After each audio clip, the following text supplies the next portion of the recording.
ভাষা নিয়ে কথা হচ্ছে, আমাদের মনে হয় মাননীয় মুখ্যমন্ত্রী একটা সার্কুলেট করেছেন, এবং বাংলা ভাষা আমি বলতে পারি বাংলা ভাষা ছিল, আছে, থাকবে। তার জন্য যে কোনো লড়াই করতে হয় আমরা লড়াই করব। কিছুক্ষণ আগেই আপনাদের দেখালাম যে একেবারে দিল্লি থেকে ৬০ জন পরিযায়ী শ্রমিকের দল বাস রিজার্ভ করে তারা গতকাল দক্ষিণ দিনাজপুরে ফিরে এসেছেন। এর আগে মমতা বন্দ্যোপাধ্যায় ভিডিও প্রকাশ করে বারবার অভিযোগ করেছেন মালদার চঞ্চলের পরিযায়ী শ্রমিকের পরিবার, এমনকি শিশুপুত্রের উপরে কিভাবে অত্যাচার হচ্ছে দিল্লি পুলিশের দিকে ছিল অভিযোগের আঙুল। আর এবার দিল্লি পুলিশের বিরুদ্ধে বাংলা ভাষাকে বাংলাদেশি ভাষা এই আখ্যা দেওয়ার অভিযোগে সরব হয়েছে তৃণমূল কংগ্রেস। ভিন রাজ্যে বাংলাভাষীদের উপর নির্যাতনের অভিযোগ তুলে পথে নেমেছে তৃণমূল কংগ্রেস। মমতা বন্দ্যোপাধ্যায়ের নির্দেশে রাজ্য জুড়ে ভাষা আন্দোলন কর্মসূচি পালন করছে এরাজ্যের শাসক দল।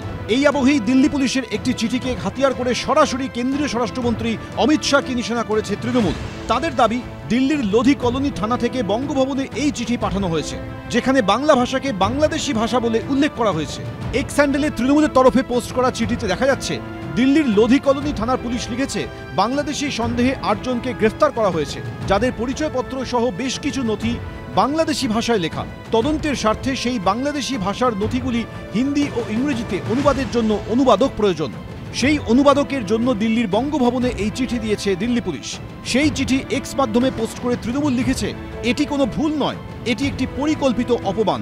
বিশ্বব্যাপী ২৫ কোটিরও বেশি মানুষ বাংলা ভাষায় কথা বলেন। ভারতের ২২টি সরকারি ভাষার মধ্যে বাংলাও স্বীকৃত ভাষা। এটিকে বাংলাদেশি বলা ইচ্ছাকৃত অপমান। বাংলাভাষীদের উপর নির্যাতনের অভিযোগ ঘিরে এমনিতেই তপ্ত রাজ্য রাজনীতি, তাতে নতুন মাত্রা যোগ করল চিঠি বিতর্ক।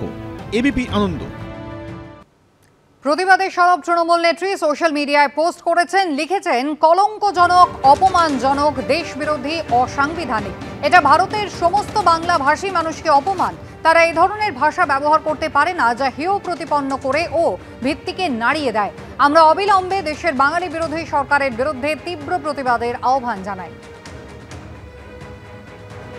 আপনাদের ক্ষমা চাইতে হবে, এই চিঠিটা প্রত্যাহার করতে হবে, আপনাদেরকে বাংলার মানুষের কাছে ক্ষমা চাইতে হবে। সোশ্যাল মিডিয়ায় সরব হয়েছেন অভিষেক বন্দ্যোপাধ্যায়। এক্স পোস্টে তিনি লিখেছেন, সংবিধানের ৩৪৩ নম্বর অনুচ্ছেদ এবং ৮ম তফসিলে সরাসরি লঙ্ঘন করা হচ্ছে। বাংলাদেশি বলে কোনো ভাষা নেই। বাংলাকে বিদেশি ভাষা বলা শুধু অপমান নয়, আমাদের পরিচয়, সংস্কৃতি এবং আত্মীয়তার উপর আক্রমণ করা হচ্ছে। বাংলা ভাষাকে বাংলাদেশি ভাষা বলছে কে? বলছে বিজেপি বলছে। কে বলছে? বিজেপির পুলিশ বলছে। কে বলছে? অমিত শাহের পুলিশ বলছে। কে বলছে?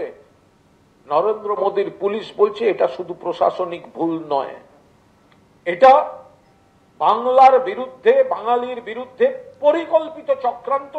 তৃণমূল যখন সুর চড়িয়েছে, পাল্টা জবাব দিয়েছে বিজেপিও।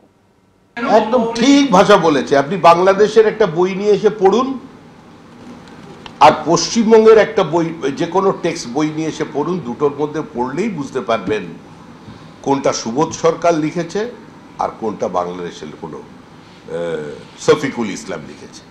ওই ভাষাটা পড়লেই বোঝা যায়। যেখানে যেখানে রোহিঙ্গারা, বাংলাদেশি মুসলমানরা ধরা পড়ছে, তাদের ভাষার সঙ্গে আমার ভাষার মিল নেই। তো পুলিশের ধারণা হয়েছে যে আমরা যে কথা বলছি পশ্চিমবাংলার লোক, তার সঙ্গে ওপার বাংলা থেকে আসার লোকেদের ভাষার মিল নেই, তাই তারা বাংলাদেশি ভাষা বলেছে।